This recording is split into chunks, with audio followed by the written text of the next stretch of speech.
ఈరోజు ఉన్నటువంటి ఫుడ్డు నిన్ను ఆరోగ్యంగా ఉంచుతుందా? నువ్వు పండించేది ఓ దగ్గర ఎక్కువ వేస్తావు, ఒక దగ్గర తక్కువ వేస్తావు. నువ్వే రైతువి. నువ్వు ఒక చోట ఎక్కువ వేస్తావు, ఒక చోట తక్కువ వేస్తావు. అది ఇది కంపెన్సేట్ అయిద్దా అంటే ఏమో చెప్పలేము, ఎవరికేం తెలుసు.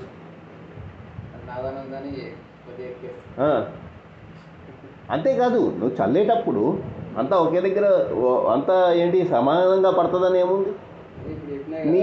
నీళ్ళు పళ్ళమే ఎరుగుతాయి. నీళ్ళకు పళ్ళం మాత్రమే తెలుసు. కాబట్టి ఏమైంది, నువ్వు వేసిన యూరియా అంతా ఒక దగ్గరికి పోవచ్చు, నువ్వు వేసిన డిఏపి అంతా ఒక దగ్గరికి పోవచ్చు. నీళ్ళలో కరుగుతుంది కదా, కరిగిన తర్వాత ఒక దగ్గరికే పోద్ది. అది అట్లా చాలా చాలా ఉన్నాయి. ఆ విధంగా ఆరోగ్యం దెబ్బతింటుంది. ఏంటి? ఆహారం వల్ల. రెండోది ఇది ఏంటి, మానసికంగా డబ్బులు లేకపోవడం. ఎవరిని చూడు కామారెడ్డిలో, ఎక్కడన్నా చూడు నువ్వు, సివిల్ లేదు, సివిల్ లేదు, సివిల్ లేదు. ఎందుకంటే బిజినెస్ లేదు. కరోనా కన్నా ముందు కొద్దిగంతా అట్లా ఉండే. 2008లో ఆర్థిక సంక్షోభం అనేది వచ్చింది, అప్పుడు దెబ్బతిన్నది. అది అట్లా ఏంటి, దాన్ని ఆయింట్మెంట్ పూసి పూసి పూసి ఉన్నాము, అది ఆయన తగ్గట్లే. ఎందుకు తగ్గుతుంది? తగ్గదు. అది తగ్గలేదు. తగ్గని దాని మీదనే కరోనా వచ్చింది. కరోనా వచ్చింది. కరోనాలో 3 నెలలు ఏమైందో ఎవరికీ తెలియదు. దాంట్లో ఆర్థిక సంక్షోభం చాలా ఉంది. ఎంతోమందికి ఎన్నో దెబ్బలు తగిలినాయి. ఆ దెబ్బలు తగిలిన వాళ్ళు దానికి పుండు పెట్టుకుంటూ, దాని ఆయింట్మెంట్ ఉంది చూసావా, ఆ పుండుకు ఆయింట్మెంట్ పెట్టుకుంటున్నాడు. దాని దెబ్బ తగిలినవాడు పుండు అన్న, పుండు కాదు, దెబ్బ తగిలినవాడు ఆయింట్మెంట్ పెట్టుకుంటాడు కదా. ఆయింట్మెంట్కు పెట్టే పైసలు ఏవైతే ఉన్నాయో 100 రూపాయల్లో 80 రూపాయలే ఆయింట్మెంట్కి పెడుతున్నాడు, 20 రూపాయలే ఆయింట్మెంట్కి పెడుతున్నాడు, 80 రూపాయలు అప్పులు తీర్చుకోవడానికి చూస్తున్నాడు. వాడికి ఇంకా పుండు ఏం తగ్గుతుంది? వాడు కోలుకోవాలిగా, వాడు కోలుకోవట్లేదు. వాడు కోలుకోకపోతే ఇంకా ఆర్థికంగా ఏం బాగుపడతారు? వాడి దగ్గర నుంచి 4 రూపాయలు నీ దగ్గరికి వస్తేనే కదా నువ్వు మళ్ళీ ఏంటి, నువ్వు బట్టలు కొనుక్కునేది. రేపు నువ్వు బట్టలు కొనుక్కుంటావు లేవు కూడా ఎవరికి తెలియదు. ఎందుకంటే నీ దగ్గర డబ్బులు లేకపోతే ఇవే చిన్నీరు బట్టలు వేసుకుంటావు. అది చిన్నీరు బట్టలు వేసుకుంటావు, అప్పు చేసి కూడా కొందరు వేసుకుంటారు బట్టలు. ఈరోజు అప్పిస్తాడు షాపోడు, షాపు ఉద్ధరిస్తాడు. నీకెవడైతే అప్పిచ్చాడో ఆడు మునగడా ఏంది, నువ్వు ఇస్తావా మళ్ళీ ఆడికి? అంటే నీకన్నా ముందు 100 మంది లేరా ఆయన దగ్గర అప్పు తీసుకోనీకి? అబ్బా, నువ్వే అనుకుంటున్నావేమో, నీకన్నా ముందు 100 మంది ఉన్నారు, నువ్వు పోయేసరికి ఆయన దగ్గర ఉండవులే కానీ.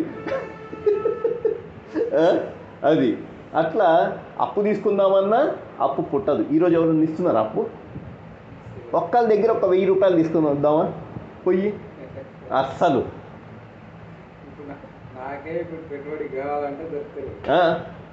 అది నీకు ఏంటి, నీ పొలానికే పెట్టుబడికే, పండించడానికే పెట్టుబడికి దొరకట్లేదు. ఇంకెవరు ఇవ్వాలి నీకు? ఇంకెవరు ఇస్తారు? ఏంటంటే కొంతమందిని నమ్మి ఇస్తున్నారు. వాళ్ళది కూడా రేపు ఏమవుతుందో తెలియదు. ఈ పంటలు ఉన్నాయో పోయాయో ఎవరికీ తెలియదు, ఎవరు చెప్పలేరు. రేపు ఏమవుతుంది అనేది శ్రావణ మాసం వర్షాలతో కొంత ఏమన్నా తెలిస్తే తెలుస్తుంది. పడుతున్నాయనేసి అనిపిస్తే ఉంటుంది, లేకపోతే గోవిందా. నెక్స్ట్ ఇయర్ దాకా ఆగాలి. నెక్స్ట్ ఇయర్ దాకా ఆగినప్పుడు తినకి వడ్డీ వచ్చి తిని ఉంటే ఇస్తాడు, లేకపోతే మళ్ళీ ఘోరమే. అట్లా ఏంటి, అక్కడ రొటేషన్ దెబ్బతిన్నది. అన్నిట్లో రొటేషన్ దెబ్బతిన్నది. నీ ఫ్రెండ్ దగ్గర నీకు ఇంతకుముందు దొరికినాయి, ఈరోజు నీ ఫ్రెండ్ దగ్గర నీ ఫ్రెండ్ ఇవ్వట్లేదు. ఎందుకంటే ఆయన వేరే దాంట్లో ఇన్వెస్ట్ చేశాడు, డబ్బులు వస్తాయని. ఏంటి, రియల్ ఎస్టేట్లో ఇన్వెస్ట్ చేశాడు. అప్పుడు ఏదో కొంచెం అట్లా కదిలింది, రేపు వస్తాయిలే అనేసి ఇచ్చాడు నీకు. ఈరోజు అవి లేవు. నువ్వేవైతే రిటర్న్ చేసినావో ఆయనకి అవి అక్కడి నుంచి డబ్బులు రాకపోయేసరికి ఇవి ఆయన ఖర్చులకు పోయినాయి. నువ్వు 30,000 60,000 లేకపోతేనేమో 6 లక్షలు తీసుకున్నావు, మూడు లక్షలు తీసుకున్నావు చేసావు. లాస్ట్ ఇయర్ ఆయన ఖర్చులకే పోయినాయి అవి. ఇప్పుడు ఆయన దగ్గర కూడా లేవు. ఆయన ఇస్తాడు ఇయ్యడు. అట్లా పరిస్థితి ఘోరంగా ఉంది. ఇంకా ఏంటి లేనప్పుడు నీకే లాస్ట్ ఇయర్ దొరికింది, ఈ సంవత్సరం దొరకలేదు అనేసి అంటే రొటేషన్ దెబ్బతిన్నదిగా. రొటేషన్ దెబ్బతిన్న తర్వాత ఇంకేముంది? రొటేషన్ అంటే ఏంటి? అడుగులో అడుగు వేయడమే రొటేషన్. ఆ అడుగులో మనం అడుగులు వేయలేకపోతున్నాం.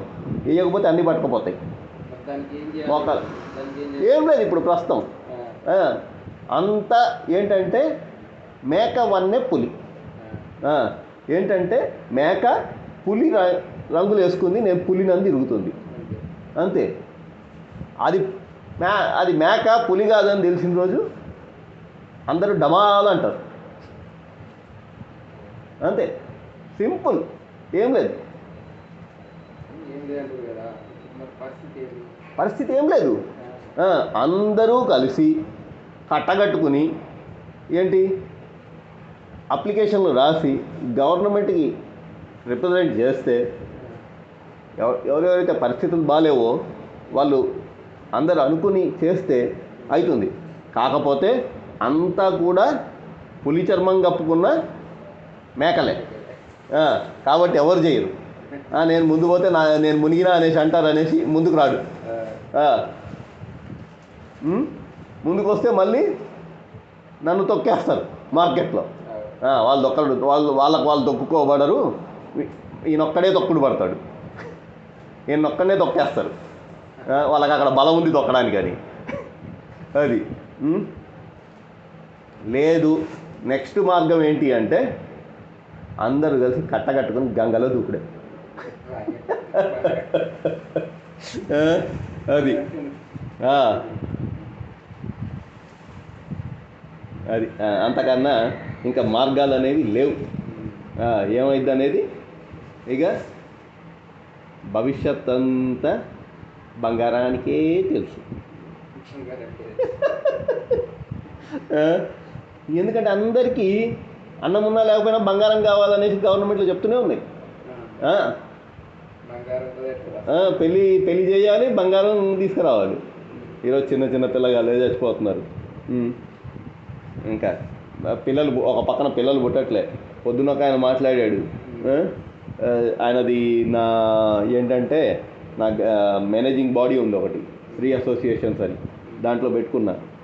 ఏంటి వాళ్ళ ఇంట్లో 3 పెళ్ళిళ్ళు చేసుకోలేదు, 4 పెళ్ళిళ్ళు చేసుకోలేదట. అంతా 35 ఏళ్ళ వాళ్ళు, 35 ఏళ్ళు దాటిన వాళ్ళు. ఆర్థికంగా ఏంటి నేను ఇంకా సెటిల్ కావాలి, నేను సెటిల్ కావాలి. ఏంటంటే నాకు నెలకి 1.5 లక్షలు రావాలి. పెళ్లి చేసుకున్న తర్వాత అప్పుడు 2 లక్షలు అవుతాయి. అప్పుడు వెంటనే ఏంటంటే అమ్మాయి కాలు పెట్టిన వేళ విశేషం అదృష్టం 50,000 ఇంక్రిమెంట్ పెరిగింది అనేసి అంటారు అనేసి వెయిట్ చేస్తున్నారు. ఆ ఇంక్రిమెంట్ ఎప్పుడు వస్తుందో అప్పుడు పెళ్లి చేసుకుందామని.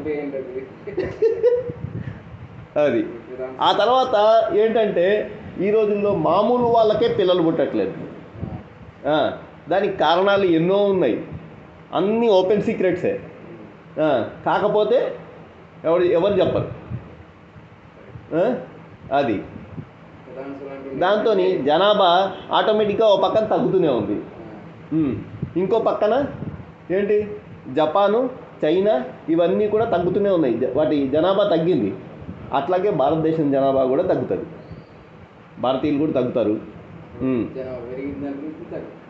అది ఏ వయసులో జరిగేదో ఆ వయసులో జరుగుతూనే అంతే. అష్టవర్షాత్ భవేత్ అనేసి అన్నారు. అమ్మాయికి 8 ఏళ్ళు రాగానే పెళ్లి చేయాలన్నారు. 8 అప్పుడే అత్తగారింటికి వెళ్ళి వాళ్ళ ఇంటి వాళ్ళందరితో కలిసి ఉంటుంది, కలిసిపోతుంది అనేసి వాళ్ళ ఇంటి అమ్మాయి అవుతుంది అని 8 ఏళ్ళకి చేస్తే. కానీ అది 18 ఏళ్ళకి వచ్చింది. 18 ఏళ్ళకి వచ్చింది. కనీసం 18 ఏళ్ళ కన్నా అవుతుందా అంటే 80 ఏళ్ళకి కూడా కావట్లే. ఈ అమ్మాయిలు చేసుకోవట్లే. అట్లా ఎందుకు? Career growth. కెరీర్ గ్రోత్ అయ్యేలోపు ఏమవుతుంది అంటే గవదలు పెరుగుతున్నాయి, జుట్టు ఊడుతుంది. నెత్తి మీద గ్రోత్ ఏంటి ఏం లేకపోతే అన్ని గ్రోత్ అయ్యి ఏంటంటే పాలు పొంగి పొంగి పొంగి కింద మారుతుంది, అదేవో గమనించట్లే. పాలు పొంగుతున్నాయనేసి కనపడుతుంది, కింద మారుతుంది, గిన్నె కూడా పోతుంది. అదేమవుతుంది, నెత్తి మీద బొచ్చు కూడా ఊడిపోయి ఎవరు చూడు మొత్తం ఇది ప్లేన్ అయిపోతుంది. ఆడవాళ్ళకు కూడా ప్లెయిన్ అయిపోతుంది. ఈరోజు మగవాళ్ళకి ఆడవాళ్ళకి అందరికీ అవుతున్నాయంటే ఏంటి, అమెరికా వాళ్ళు ఏంటి వద్దనే పెస్టిసైడ్లు మనం వాడుతున్నాం కాబట్టి మనకు అవుతున్నాయి, అంతే. మనం ఏంటి, మనం పండించిన ఏమన్నా పంపిస్తే వాళ్ళు వద్దంటారు. మొన్న చైనా నుంచి వచ్చాయనేసి ఈటీవీలో వచ్చింది, పేపర్లో వచ్చింది, ఇంకో దాంట్లో కూడా వచ్చింది, మిరపకాయలు వద్దన్నారని. ఇట్లాంటి బోలెడన్ని రీజన్స్ ఉన్నాయి. అవే మనకు కావాలి. ఎంత ఫ్రీగా ఇస్తే అంత మంచిది. ఇంకా ₹2 దాని మీద పెడితే ఇంకా సంతోషం. మనం పెండ అమ్మేసుకుంటామా, దుబాయ్ వాళ్ళు మన పెండ తీసుకుంటాం. ఇప్పుడే ఏంటంటే నేను ప్లాన్ చేశా. లింగంపేట దగ్గర తాండా నుంచి ఒకతను ఫోన్ చేశాడు. ఫోన్ చేస్తే ఆవు పేడ కలెక్ట్ చేసి ఏమన్నా బయోగ్యాస్ ప్లాంట్ పెట్టి ఇదంతా చేయగలిగితే చూడు, చేద్దామంటే నేను చేస్తా సార్ అనేసి అన్నాడు. ఆయనకి ఆ పని చెప్పా.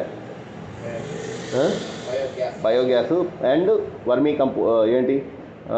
Cow compost, cow manure compost. దాని నుంచి వచ్చేది బయోగ్యాస్ వచ్చిన తర్వాత మళ్ళీ దాంట్లోంచి అసలు అది బయటకు వస్తుంది కదా, కొత్తది వస్తుంటే పాతది బయటకు వస్తుంది. అది ఇదవుతుంది, పైకి వస్తుంటుంది, అది మనకు మిగులుతుంది అనమాట.